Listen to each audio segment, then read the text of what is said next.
Europe 1. 11h30, 13h, Elliott Deval et vous.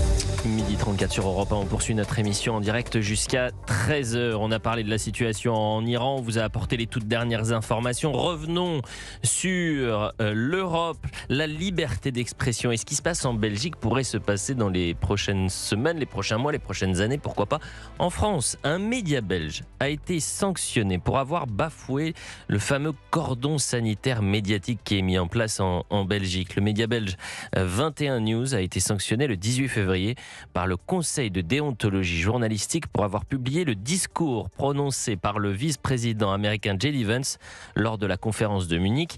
C'était l'année dernière. L'instance estime que cette retranscription contrevient au fameux cordon sanitaire médiatique. Alors hier, on était en direct avec Étienne Jardin, qui est le fondateur de ce média belge, et c'était sur Europe 1 avec Pascal Praud.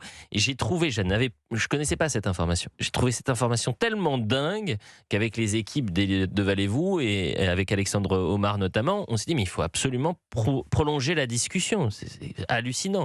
Vous avez un discours du vice-président américain et vous êtes sanctionné parce que vous avez le malheur de le diffuser. Et c'est pas la première fois que ça arrive en Belgique, puisque la RTBF l'année dernière avait diffusé en léger différé le discours d'investiture de Donald Trump au nom de ce fameux cordon sanitaire. Étienne Jardin est en direct avec nous. Merci, directeur et fondateur de 21 News.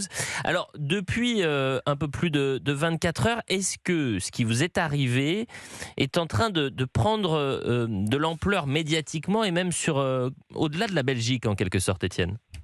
Ben oui, puisqu'en fait, il y a quand même énormément de médias, pour l'instant principalement en France, mais je pense que ça va commencer aujourd'hui en Angleterre et aux États-Unis. Mais il y a énormément de médias en France qui ont repris l'information, parce que c'est quand même vrai que c'est quand même très étonnant qu'on ne puisse pas simplement, ce qu'on a simplement fait pour nos lecteurs, c'est ce que vous faites en fait en France dans beaucoup de médias, Le Figaro, Les Échos, on fait exactement la même chose, à savoir retranscrire intégralement le discours de Vance sur la liberté d'expression. C'est ça aussi qui était un peu complètement lunaire dans ce dossier, c'est que c'est un discours notamment sur la liberté d'expression en Europe, où J.D. Vance s'inquiète que la liberté d'expression soit en danger en Europe. Et donc, en fait, en sanctionnant un média qui diffuse son discours, je trouve que le CDJ, le Conseil de déontologie des journalistes, se tire lui-même une balle dans le pied, puisqu'en fait, il donne raison à J.D. Vance, alors que c'est le contraire de leur volonté. Et donc nous, simplement, on a un média qui n'est pas spécialement ni pour Vance ni contre Vance, mais on trouvait important que le lecteur puisse lire ce discours et avoir une source brute du discours, le lire en entier s'il le souhaite. De toute façon, le discours est partout. Le discours était sur les chaînes d'information, sur YouTube. Donc je veux dire, c'est pas parce que nous, on diffuse ou non le discours de Vance que ça va avoir un énorme impact sur l'opinion publique belge. Je veux dire, c'est complètement hallucinant de dire qu'un média aujourd'hui, pour faire attention au cordon sanitaire, etc., ne pourrait pas avoir la liberté de diffuser le discours du vice-président de la première puissance mondiale. Je veux dire, c'est juste dingue. Est-ce que vous avez reçu le soutien, Étienne Jardin, de confrères belges qui vous ont appelé, qui vous ont sollicité en vous disant « mais attendez, là, ce qui vous arrive est dingue ». Oui, mais... C'était en off. Oui, mais c'était en off, c'est ça ? Beaucoup en off. Bon, il y a eu quelques articles, mais c'est quand même beaucoup en off, parce que simplement, on est aussi un petit peu concurrent d'autres médias, donc ils ne vont pas nous faire une pub énorme. Et donc, en fait, on a reçu beaucoup plus de soutien en France qu'en Belgique. Et c'est vrai que c'est quand même assez étonnant mais bon, la profession se pose quand même des questions.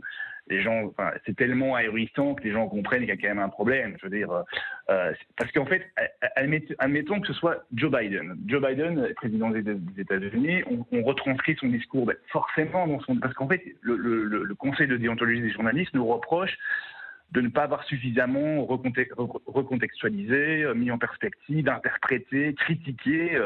Bon, déjà, je trouve que le rôle d'un média, c'est pas spécialement de critiquer un discours, c'est simplement de présenter les faits. Et puis après, il y a des choses qu'on peut critiquer, d'autres choses qu'on peut... mais je veux dire, on ne doit pas toujours interpréter pour le lecteur. Le lecteur est quand même assez grand, on ne doit pas éduquer le lecteur ou faire de la pédagogie tous les jours. Les gens sont quand même capables de digérer eux-mêmes une information. Et si on avait retranscrit le discours de Biden, mais dans le discours de Biden, il pourrait aussi y avoir des inexactitudes et des choses comme ça. Donc, est-ce que dans ce cas-là, on ne pourrait plus non plus retranscrire intégralement le discours de Biden ou le discours Mais du non, pape, puisque c'est au nom du cordon sanitaire. Joe Biden, vous pouvez le retranscrire en intégralité. Mais J.D. Vance, aux yeux donc de cette instance qui régule les déclarations, les informations sur les médias belges, J.D. Vance est considéré comme l'extrême droite. Alors, moi, j'ai une question Renaud Girard est, j'ai est une question à poser. Est-ce que c'est une sorte de syndicat de journalistes ou est-ce que c'est une autorité officielle du gouvernement belge, du Royaume de Belgique, comme l'ARCOM en France est une autorité officielle du gouvernement de la République française?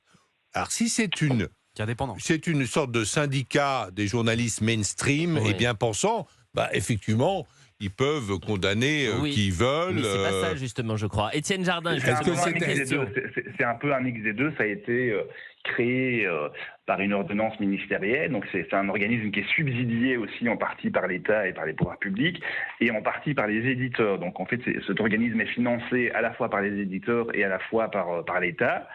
C'est une sorte de syndicat professionnel, mais ça n'a pas de pouvoir de contrainte. Est-ce que par exemple, cette autorité ou cette instance a la possibilité de sanctionner par exemple financièrement des médias?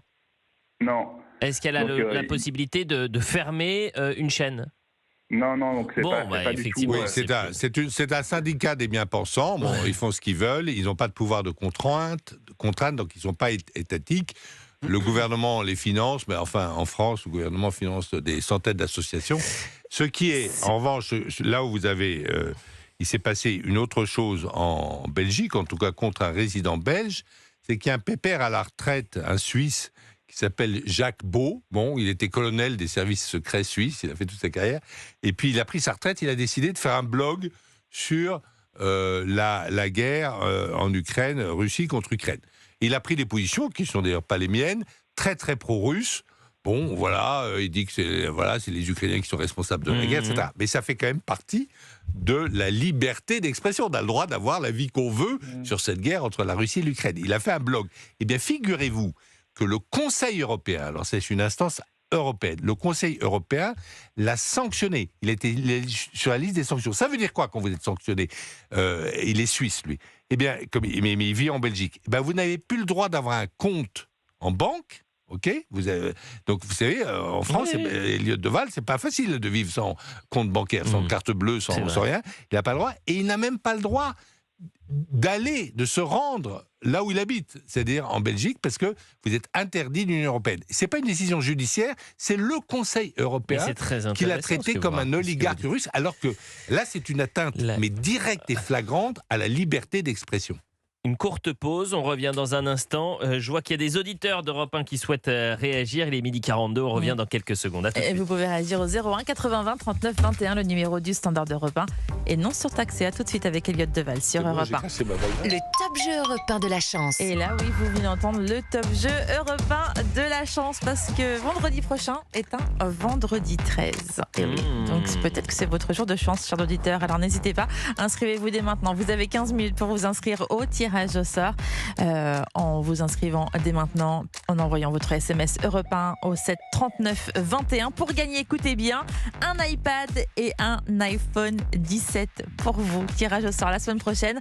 Envoyez votre SMS Europe 1 au 7 39 21, c'est 3 fois 75 centimes plus que du SMS. Bonne chance. Le top jeu Europe 1 de la chance.